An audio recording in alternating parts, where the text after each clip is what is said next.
माघ मास 25वां अध्याय। श्री गणेशाय नमः। बोलिए श्री कृष्णचंद्र भगवान की जय। प्लीज़ हमारे चैनल को सब्सक्राइब जरूर करें। चलते हैं कथा की ओर। पिशाच कहने लगा कि हे मुनि, केरल देश का ब्राह्मण किस प्रकार मुक्त हुआ, यह कथा कृपा करके विस्तार पूर्वक कहिए। देवद्युति कहने लगा, केरल देश में वासु नाम वाला एक वेद पारंगत ब्राह्मण था।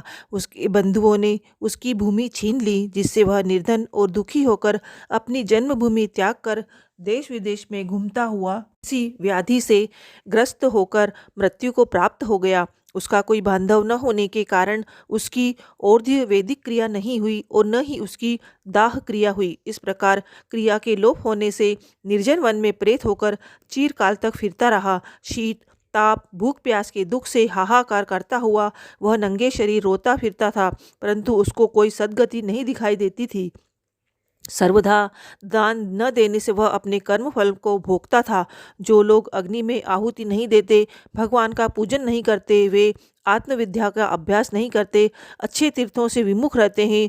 जो लोग दुखी लोगों का स्वर्ण, वस्त्र, तांबूल, रत्न, फल तथा जल नहीं देते, तथा छल कपट से जीविका प्राप्त करने वाले, दूसरों तथा स्त्रियों का धन हरने वाले, पाखंडी, कुटिल, चोर, बाल, वृद्ध तथा आतुर और स्त्रियों पर निर्दयता करने वाले, आग लगाने वाले, विष देने वाले, झूठी गवाही देने वाले, कुमार्ग पर चलने वाले, माता पिता, भाई बहन, संतान तथा अपनी स्त्री का त्याग करने वाले, जो सब तीर्थों में दान लेते हैं, पालन करने वाले, स्वामी को त्यागने वाले, गौर तथा भूमि के चोर, वेदों की निंदा करने वाले, प्रथा द्रोह करने वाले, प्राणियों की हिंसा करने वाले, देवता गुरु की निंदा करने वाले, यह सभी बारंबार प्रेत, पिशाच, राक्षस तथा बुरी योनियों में जन्म लेते हैं।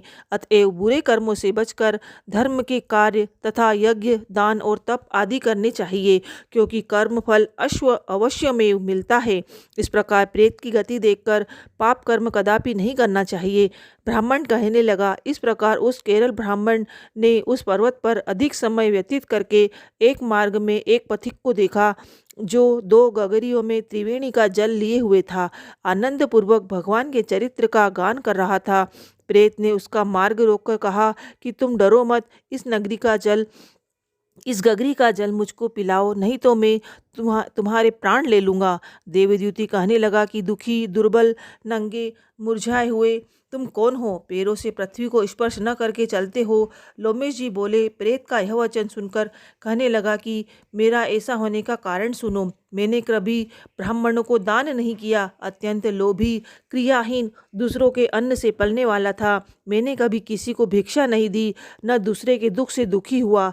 प्यासे प्राणियों को मैंने कभी जल नहीं पिलाया। मैंने कभी छाता जूता दान नहीं किया, न किसी को जल का पात्र, पान या औषधि किसी को दी, न मैंने अपने घर में कभी किसी अतिथि को ठहरा कर उसका सत्कार किया। अंधे, वृद्ध, अनाथ और दीनों को मैंने कभी अन्न से संतुष्ट नहीं किया और न ही किसी रोगी को मुक्त किया। न कभी ब्राह्मणों को दान दिया, न कभी अग्नि में हवन किया। वैशाख आदि मास में किसी को ठंडा जल नहीं पिलाया। न ही मैंने बड़ या पीपल का कोई वृक्ष लगाया, न किसी प्राणी को बंधन से छुड़ाया।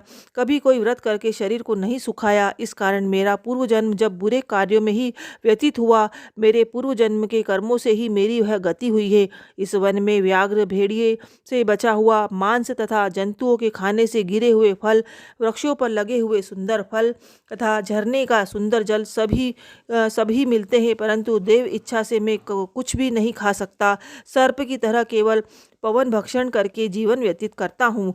बल, बुद्धि, मंत्र, पुरुषार्थ से लाभ हानि, सुख दुख, विवाह, मृत्यु, जीवन, भोग, रोग तथा वियोग में केवल भाग्य ही कारण होता है। कुरूप, मूर्ख, कुकर्मी, निंदित तथा पराक्रम से हीन मनुष्य भी भाग्य से ही राज्य भोगते हैं।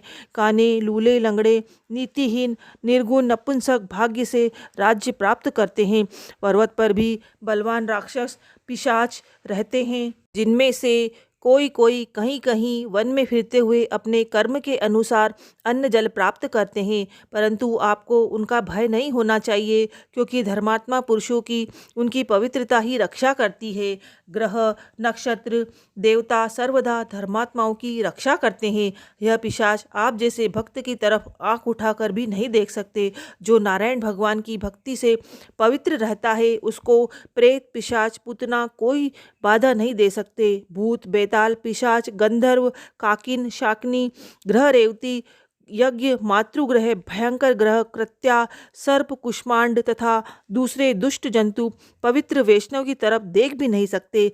जिसकी जिह्वा पर गोविंद का नाम, हृदय में वेद तथा श्रुति विद्यमान है, जो पवित्र और दानी है, उनको कभी भय नहीं हो सकता। हे ब्राह्मण, इस प्रकार कर्मों का फल भोगता हुआ मैं यहाँ रहता हूँ, ऐसा सोचकर मैं शोक नहीं करता। एक बार मैं जवालिनी नदी के किनारे पर गया था। वहाँ पर घूमते हुए मैंने सारस के वचनों को सुना था। माघ मास महात्म्य 25वां अध्याय समाप्त। बोलिए श्री कृष्णचंद्र भगवान की जय। प्लीज़ दर्शकों, हमारे चैनल को सब्सक्राइब जरूर करें। जय श्री कृष्ण। राधे राधे।